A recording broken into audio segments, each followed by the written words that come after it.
आज हम सीखने वाले हैं बहुत आसान लेकिन बहुत जरूरी इंपॉर्टेंट वर्ड, बेसिक ग्रामर के इंपॉर्टेंट वर्ड, जिसके बिना हम ना तो अंग्रेजी बोल सकते हैं, ना तो पढ़ सकते हैं, ना ही कभी सीख सकते हैं। इसलिए ये होते हैं सब्जेक्टिव प्रोनाउन और ऑब्जेक्टिव प्रोनाउन। इनके बिना कुछ नहीं हो सकता है इंग्लिश का। इनके बारे में हमें पता ही होना चाहिए और इनके सब्जेक्टिव ऑब्जेक्टिव प्रोनाउन दोनों के बारे में पता होना चाहिए। हेलो गाइस, मेरा नाम है सरस्वती और आज हम पढ़ने वाले हैं सब्जेक्टिव और ऑब्जेक्टिव प्रोनाउन। इनको पढ़ेंगे और इसके बाद इनकी एग्जांपल भी देखेंगे। अगर वीडियो आपको अच्छी लगे तो वीडियो को लाइक कीजिएगा, चैनल को सब्सक्राइब कीजिएगा, अपने दोस्तों के साथ इस वीडियो को शेयर कीजिएगा। सीखते हैं सब्जेक्टिव प्रोनाउन और ऑब्जेक्टिव प्रोनाउन।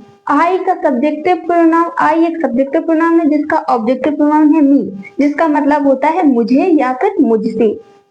ही एक सब्जेक्टिव प्रोनाउन है जिसका ऑब्जेक्टिव प्रोनाउन होता है हिम, जिसका मतलब होता है उसे या फिर उससे। सी का होता है हर, जिसका मतलब होता है उसे या फिर उससे। हिम लड़के के लिए यूज किया जाता है और हर लड़की के लिए यूज किया जाता है। इनके ये ऑब्जेक्टिव प्रोनाउन है। वी का होता है अस, जिसका मतलब है हमी या हमसे। दे का होता है देम, जिसका मतलब होता है उन्हें या फिर उनसे।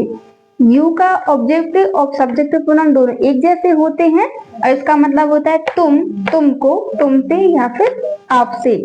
इट का भी सब्जेक्टिव और ऑब्जेक्टिव प्रोनाउन दोनों एक जैसे होते हैं, जिसका मतलब होता है इसे या फिर इससे। अब चलिए हम इसके एग्जाम्पल देखते हैं। चलिए गाइस, अब इसके एग्जाम्पल देखते हैं। आई का, जैसे कि मैंने आपका बताया था, आई का सब्जेक्ट ऑब्जेक्टिव फॉर्म क्या है? मी है। आई क्या है? एक सब्जेक्टिव फॉर्म है जिसका ऑब्जेक्टिव फॉर्म है मी। मी का मतलब होता है मुझे या फिर मुझसे। इसका एग्जांपल देखिए, ही विल हिट मी। मी का मतलब क्या है? मुझे या फिर मुझसे। ही मतलब वह मुझे, हिट यानी होता है मारे, मारना या फिर मारेगा। वह मुझे मारेगा, क्योंकि विल लगा है, विल भी शैल भी, ये काय का मतलब गा दीजिए, फ्यूचर में यूज होता है, तो वह मुझे मारेगा। दूसरा देखते हैं, ही का होता है हिम, जिसका मतलब उसे या फिर उससे। गिव इट टू हिम, इसे उसे दे दो। इट का मतलब होता है इसे, हिम का मतलब होता है उसे, गिव का मतलब होता है देना, तो क्या हो गया? इसे उसे दे दो। सी का मतलब होता है हर, सॉरी, सी एक सब्जेक्टिव फॉर्म है और इसका ऑब्जेक्टिव फॉर्म है हर, जिसका मतलब होता है उसे या फिर उससे। एग्जाम्पल है, कॉल हर अप, उसे कॉल करो।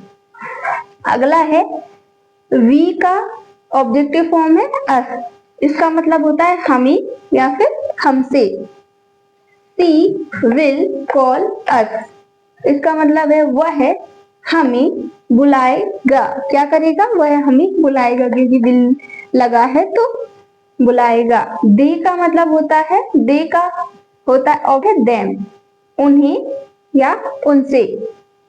देम, उसे कहो, टेल देम, उसे कहो।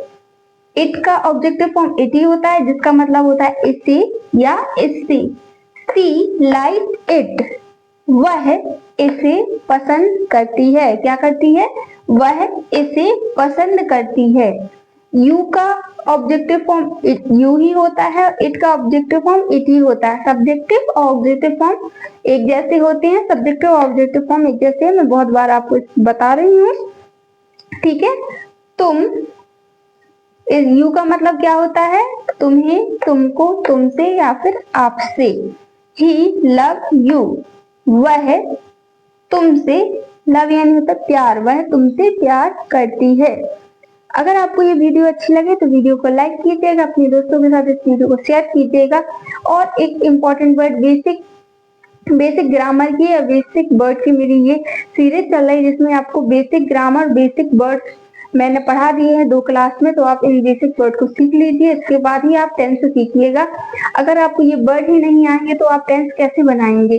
टेंस, कोई भी शब्द, कोई भी भाषा सीखने के लिए सबसे पहले हमको क्या चाहिए होता है? हमें शब्द चाहिए होते हैं। जब हमें शब्द पता होंगे तभी तो हम वाक्य बनाएंगे।